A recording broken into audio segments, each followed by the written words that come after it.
Hey guys, welcome back to On My Terms. In this episode, I am joined with photographer, real estate closer, and a dear friend, Leah Bardin. Now, I met Leah when we were both in high school. We met in theater class, and I just love being able to see her journey so far post high school because I have this one vivid memory of us sitting in class one day right before graduation, and she was telling me about her plans. And she said, Aaliyah, after high school, I'm not going to college. I'm going to become a real estate agent and I'm going to pursue photography. And about 5-6 years later, she is doing exactly that. And I am honestly just in awe. And so I really wanted her to be on this series because honestly, she inspires me so much. And I know without a doubt, she will inspire you. So without further ado, here's Leah Bardin.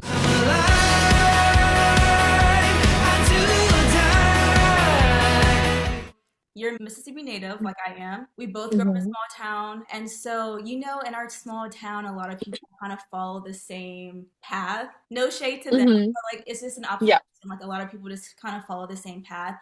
And so I wanted to ask you and talk a bit about like why you chose to leave Mississippi and pursue a creative career. originally it was because I was dating a guy that was in Seattle and I wanted to be closer, but I mostly wanted to move because it was so different in Mississippi. I've always wanted to move out. Like it was always my plan, whether it was Tennessee, Knoxville, or if it was Georgia, like around the Atlanta area. And I thought like with my creativity with photography, I knew that Mississippi was not the place because I do feel like we lack a lot of creativity in Mississippi. No shade, but I do feel that way. I remember this very vividly. We were sitting in Mr. Sandstein's class, and it was like towards the end of our senior year. You're like, I want to pursue photography. I also want to get like my real estate license. Like, this is what I'm gonna do. I'm not gonna go to college. This is like, and like you hmm were so sure about it. And like, I meet so many people who have a difficult time kind of like identifying their passions. And like, you seem so sure. So I want to ask you, how Yeah. did you come to discover your passion for photography and like your decision or like your desire to go into real estate at the time? So at the time, I just like had a camera and I just really enjoyed it. And it was something I didn't know. Like the kid, I always thought I wanted to be like, I was in theater. We were both in theater together. So I was in theater. I loved singing, drawing, but I didn't think there was like much you could do with that. And then when I picked up a camera, I was like, wait, I can actually, I enjoy this. It's artsy, but I also could make money with this. And I'm always been like a go-getter. I like to stay busy. And sometimes I do tend to overbook myself. And so real estate was kind of like my backup, which is funny because usually that's not the backup that photography is. And I was kind of flip-flopped. I wanted photography to be my full time and then real estate to be like my like side gig. And I'm actually hoping to get out of real estate soon because I realized that that's not, I just had that as a plan B and I don't want a plan B anymore. I just want to do what I want to love, like what I love. As you were going to real estate and building like your photography career, did you have any doubts pursuing this path? I did have a lot of doubts because I was so young getting into real estate. At the time I was doing closing. So I was actually a real estate closer. I've actually been doing that for like 6, 7 years.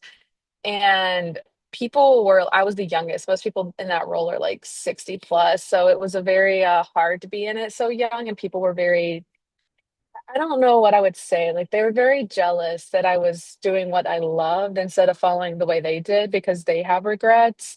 And so it was really like it was challenging. When you were facing these challenges, do you have anything to help you through that? It was photography. Okay. It was actually photography. I thought it was just it like I was so excited to do it. Even though it was a job and there were stressful moments, like it was still like something I could get my stress out of. It was like my what would I say? My not my niche. I'm trying to think of the word, like coping mechanism. There's also, I was like stalking your Instagram over the week to prepare for this interview. And in one of your Instagram posts announcing your move to El Paso, Texas, you wrote a very touching caption that I want to read. I'm kind of paraphrasing, but you said, counting down the days I moved to El Paso, and it seemed so scary yet heartwarming. There's something beautiful yet chaotic about starting over in a new state. I've come to love the feeling of chasing something new. From Mississippi to Seattle to Wisconsin, now El Paso. 2 years of chaos, moving, finding myself. And I was so touched by that. That was so beautifully written, very beautifully written. And so I wanted to ask you, in what ways do you think moving beyond your zip code plays into self growth? I think it's the Well, for one, it's the new culture. So everywhere you move, you have a new culture and you learn more and more about who you are, things that you like to do. Because where we both grew up, there's not much to do there. Like you have sports and that's about it. There's not a lot of arts, crafts, music. Like it's mostly just like crawfish, eating that mud bugs, and then maybe playing like baseball. I don't know. Like I feel like sports football is like the only thing to do in this area. So when I moved like from Mississippi to Seattle, I found out that I loved hiking, like something I never thought I liked before. I thought I would like it, but I didn't know. And then really like my love for nature came from Seattle. And then when I moved to Wisconsin, my love for people happened because the culture here and like between Milwaukee and Chicago, the people are just so nice. And just being in the community and like being so community based, like it made me a completely different person. And Mm. so now that I'm moving to El Paso, I'm like, well, what's going to be my next thing that Yeah. I learned? So that's what's exciting about it. Yes, absolutely. And that's why I always tell people, like, one of the biggest pieces of advice I give people, I'm like, if you can and you Hmm. have the means to leave your hometown. It doesn't matter where you come from. Like, I feel like going beyond your zip code is really important, because you find I out agree. things about yourself, you know? I agree. I tell my little sister all the time, like she needs to leave her small town. Like you have to get out because like just the things you learn about other cultures and people. And I'm still new. Like my boyfriend, he has traveled like all over the place, like everywhere you can think of, different countries. He's lived in different countries. Like I am so fascinated by it. It's actually really exciting to like know how someone's lived because I want to do that. Like I want to be that person that just travels everywhere. Like, speaking of traveling, with you Hmm. being on a go so much, like, how do you decide where you want to go next?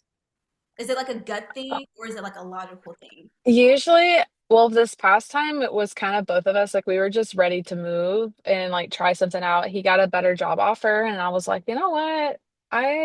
I don't mind moving as well. Like I've already moved so much, and I'm ready for the next adventure. I was kind of already looking at quitting my job and doing photography full time, and so a lot of this was more like both of our decisions. And then I researched the place. Like, what is cool about this?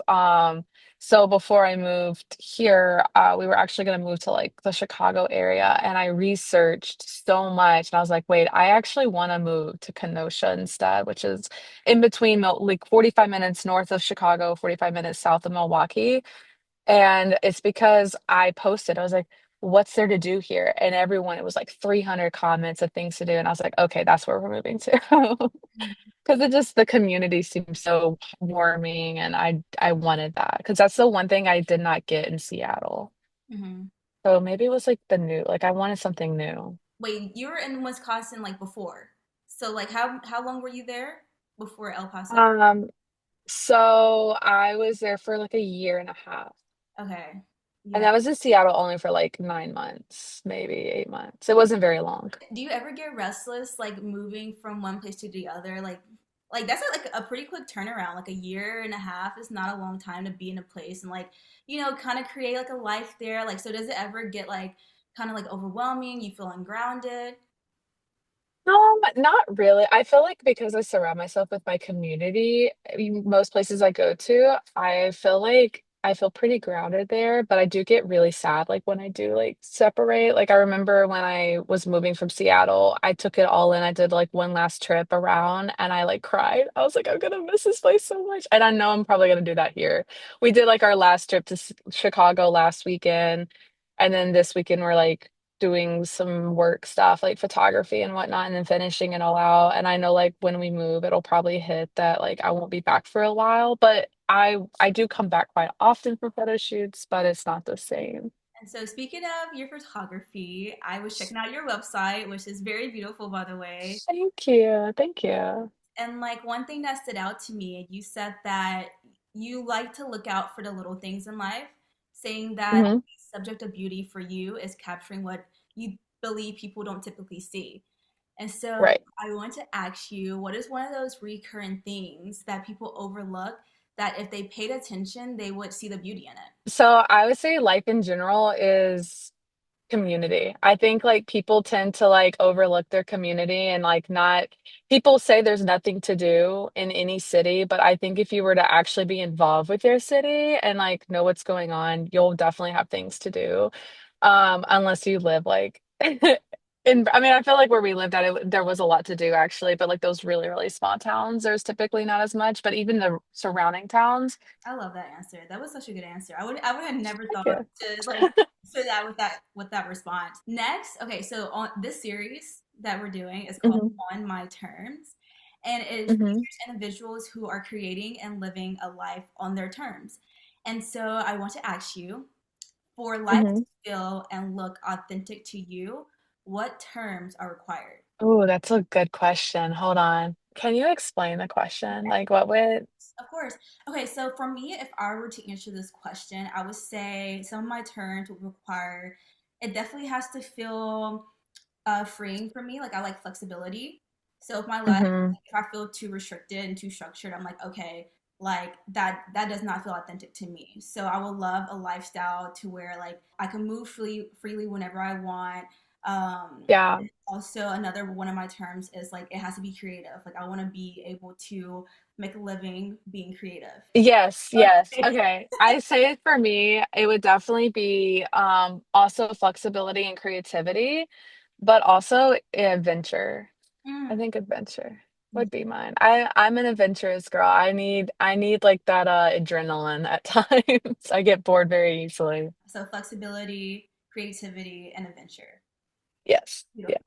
Love it. Okay, Thank you. so I have this little segment called I'm Just Curious, and this is rapid fire questions, okay? So my first one, once a thespian, always a thespian.